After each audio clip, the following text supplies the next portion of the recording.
राज्यातील त्या शेतकऱ्यांचं 50,000 2 लाखांपर्यंतचं कर्ज माफ होणार. प्रोत्साहनपर अनुदानाची 2026-27 कर्ज भरण्याची अट काढली. देवेंद्र फडणवीसांची मोठी घोषणा.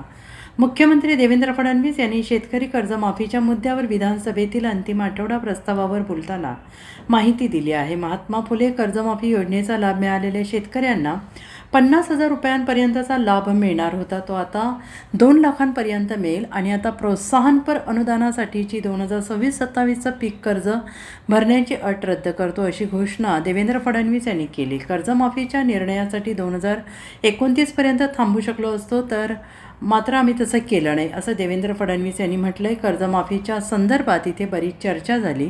कर्जमाफी ही परिस्थितीची आवश्यकता म्हणून करत आहोत. कुठल्याही कर्जमाफीनं शेतकरी श्रीमंत झाला नाही, तो होऊ शकत नाही. शेतकऱ्याकडे सावकाराकडे जावं लागू नये, हा एक उद्देश कर्जमाफीचा असतो. आम्ही विधानसभा निवडणुकाच्या वेळी कर्जमाफी करण्याचा शब्द दिला होता. आम्ही 2029पर्यंत थांबू शकलो असतो. आम्ही सर्व निवडणुका जिंकलो आहोत, मात्र आम्ही तसे केलं नाही, असं देवेंद्र फडणवीस यांनी म्हटलं आहे. शेतकरी अडचणीत असेल तर त्याला कर्जमाफी दिली पाहिजे, हे ठरवलं आणि आपल्या सरकारनं कर्जमाफीचा निर्णय केला. कर्जमाफी एक वेळ समझोता आणि प्रोत्साहनपर अनुदानाचा निर्णय घेतला.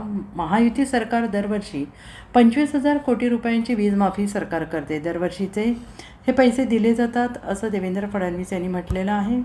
की आपण ज्यांना प्रोत्साहन देतोय, प्रोत्साहन घेत असताना त्यांनी पुढे नीट कर्ज भरलं पाहिजे, या दृष्टीनं आपण या ठिकाणी अशा पद्धतीची योजना केली होती.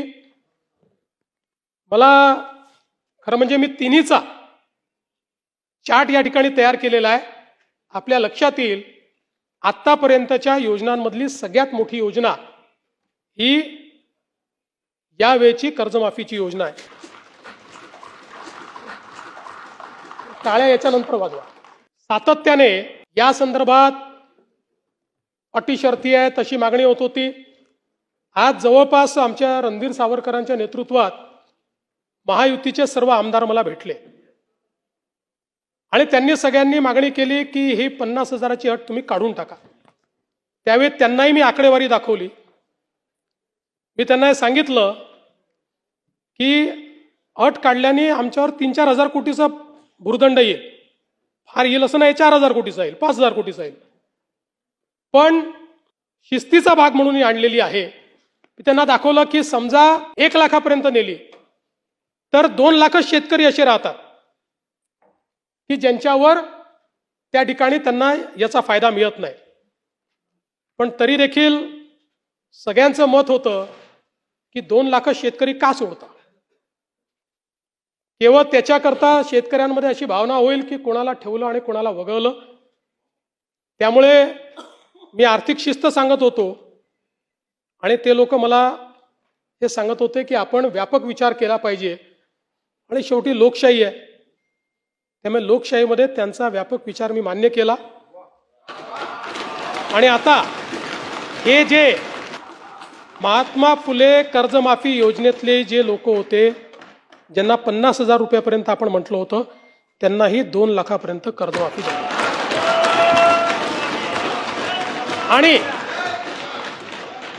त्यासोबत 26-27चा जो नियम आहे तोही वगळण्यात येईल. आता आपल्याकडे तर सगळं आहेच. 26 मध्ये कोणी कोणी पैसे भरले आहेत, जसं यांनी सांगितलं 95% लोकांनी पैसे भरले.